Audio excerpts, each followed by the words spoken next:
First off, Malembe is an interesting. What's the origin of your name? Malembe, that means years.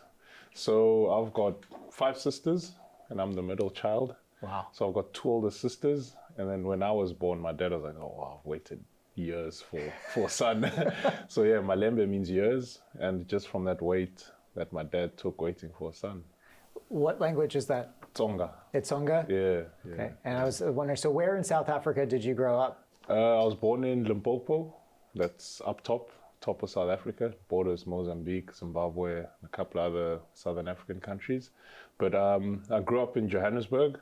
Moved there when I was about 5 or 7.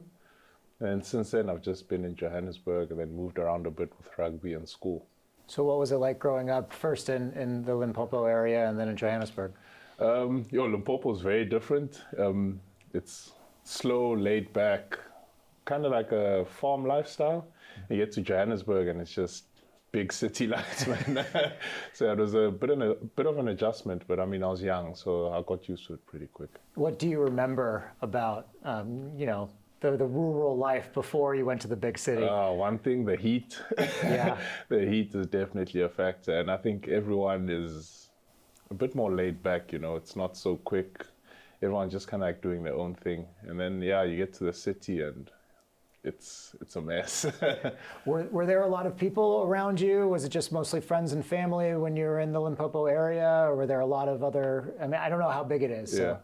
Oh, no. All of my family is actually from Limpopo, both sides, my mom and dad. So grew up with a lot of the family being around. And I think Limpopo is more of a community-based kind of province. So you grow up kind of with everyone around you, the neighborhood, you kind of know everyone. So that was the nice thing about growing up there. And you said you have 5 sisters? Yes. Do you have any brothers? No, I'm the only son. What was that like, being surrounded by 5 sisters? It was crazy. One thing I must say though, it kept me away from the house chores. So that's one thing I'm thankful for. Although it had me working outside in the garden, so that was a bit tough. So what were you doing out in the garden? What were your chores growing up? Oh man, cleaning the pool, cutting the grass, looking after the dogs. So it wasn't easy considering I had to do it all alone, and the 5 of them were kind of in the house helping each other out. But I mean, that builds character. Absolutely. And what did you do for fun growing up? What do you remember? Did you play sports? Did you have other hobbies? What did you do? Yeah, I loved chilling with my friends, hanging out with my friends, rode a lot of bikes, just getting up to trouble, playing soccer. Yeah, that was my childhood. Did you have any favorite teams growing up? I used to be a Chelsea supporter, used to watch quite a bit of Premier League. Mm-hmm. And then I think I kind of grew out of that because, they kind of dipped in performance. And then, rugby, I think having moved around a couple of teams, it makes it kind of tough to stick to one team that you want to support. How did you get involved in rugby to begin? How old were you and how were you kind of introduced to the sport? I actually played field hockey and soccer up until the end of my high school career. And then I got to university and I played in the residence league. Like all the accommodation on campus has different teams. And the residence I stayed at needed players on the day. So I kind of volunteered. I was like, let's go see what this is about. And then started playing, carried on playing, and then got a scholarship to the varsity, to play for the varsity. And then that kind of paved the way for me, paid for my studies, got into professional rugby. Since that day, it's just been smooth sailing, if I can call it that. So you basically learned the sport of rugby when you were about 17, 18 years old, is that correct? Yes. So when you were growing up, what did you think you wanted to be when you grew up? I had no idea. Honestly, I had the typical fireman, policeman, maybe the army. And I think watching my parents kind of work in the law enforcement and law fraternity kind of pushed me towards that because it looked nice, getting to help people and that kind of thing. So I thought I'd maybe be a policeman, fireman, lawyer. Studied it, but I don't think I'll practice. So I think it was something down that line. So you studied law at university a little bit? Yes. Finished my law degree with the University of Johannesburg. Fantastic. And so you mentioned your parents. Your dad was a policeman? Yes, my dad was a policeman, recently retired. and my mom is a judge back home. She's still in it. So what was it like for your dad? When did he become a police officer? And I mean, I think of South Africa specifically, and that's during the time of apartheid, and then going to the late 80s and early 90s with Nelson Mandela. What was that like for him specifically? For as long as I can remember, my dad's been a policeman. So I'm assuming was in the service for about 40 years or plus. And he obviously was during the apartheid era as well. I haven't gotten much stories out of him from back then. He just tells me, hey, listen, it was tough, man. But yeah, he was back then. And he says policing now compared to back then is very different. They've gone a lot softer now, if I can put it like that. Yeah. But yeah, he still enjoys being in and around the service. So growing up, did you ever expect to have an opportunity to play internationally or to live internationally, and thoughts of living in the United States one day? Honestly, I never thought it would happen. I thought I'd be in an office job somewhere behind a desk back in Johannesburg. And then as I just continued playing rugby, just kept on growing and growing. And then the opportunities just kept on presenting themselves. And I just kept on taking them. What was your reaction when you found out you were going to be coming to Seattle? Oh, I was excited, but nervous. I was like, oh man, I'm leaving the country. I don't know anyone there. I'm not leaving with anyone. But then again, I figured it's a new opportunity to meet new people, new environment, and just get to experience a different culture and country. So you've been here for a few months. What has your initial impressions been of living in the United States and specifically here in Seattle? The biggest thing that stands out for me is the weather. Seattle weather is very different. I feel like you can get 4 seasons in one day. The winters are harsher than I'm used to, and you don't get much sunlight. But as of recently, the weather's been very nice. I'm starting to enjoy the weather. And you have a 1-year-old back at home, correct? Yes, Naledi, my daughter. What her name? Maledi? Naledi. Naledi. Yes. And what does that mean? Star. Star? Yeah. Very cool. So how difficult has that been with a 1-year-old back at home and maybe missing some of the milestone moments and yet being able to, I'm assuming you FaceTime with her as much as possible? I think that's been the toughest part of the move, to be honest, missing out on the milestones, the walking, the talking.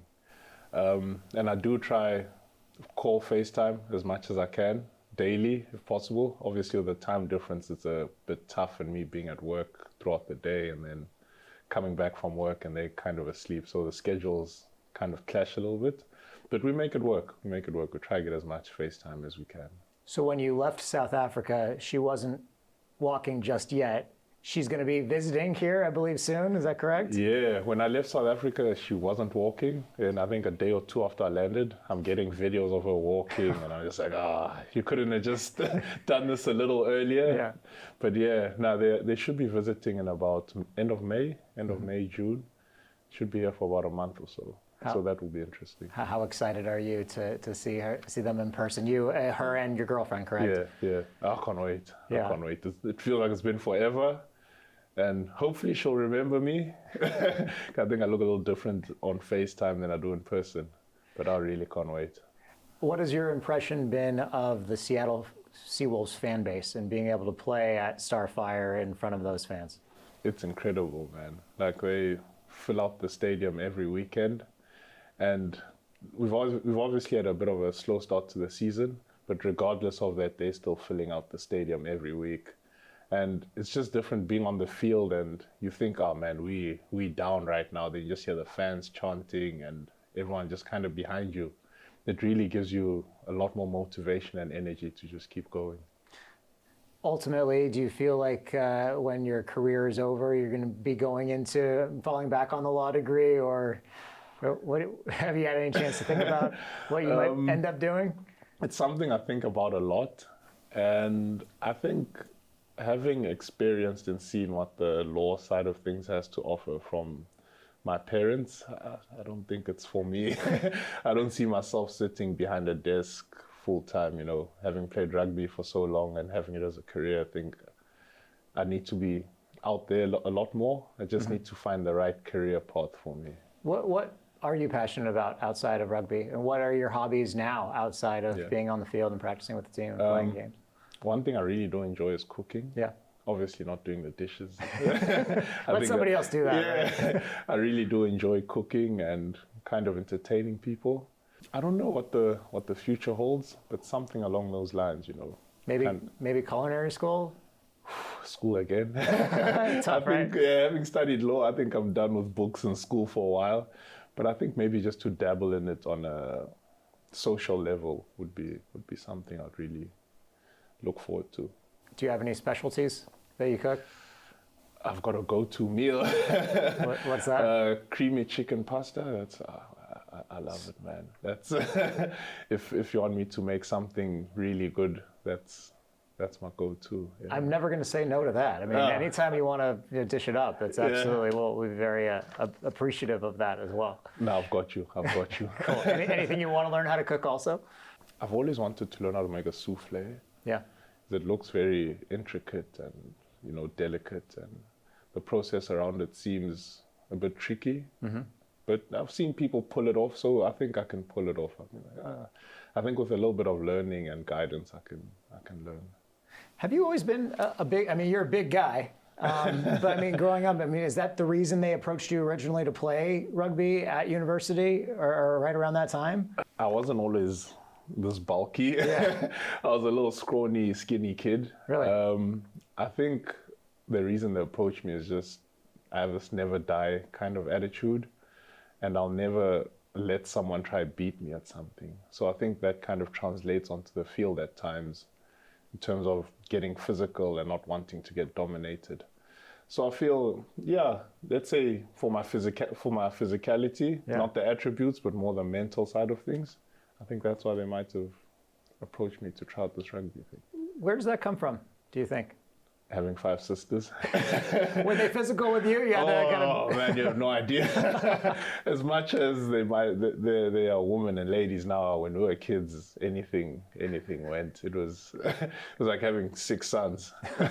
So you had to learn how to protect yourself then, right? Then against five of them and me alone, it got tough. You felt ganged up on. Yeah, it did. So I think that kind of put me in a mental space of, hey, sometimes you just got to fight for yourself. That helps in a scrum now, doesn't it? Oh, definitely. And the tackling definitely helps. Definitely. Thank you so much for joining us, and thank you for sharing your story a little bit with our audience. Thank you. Thank you so much for having me.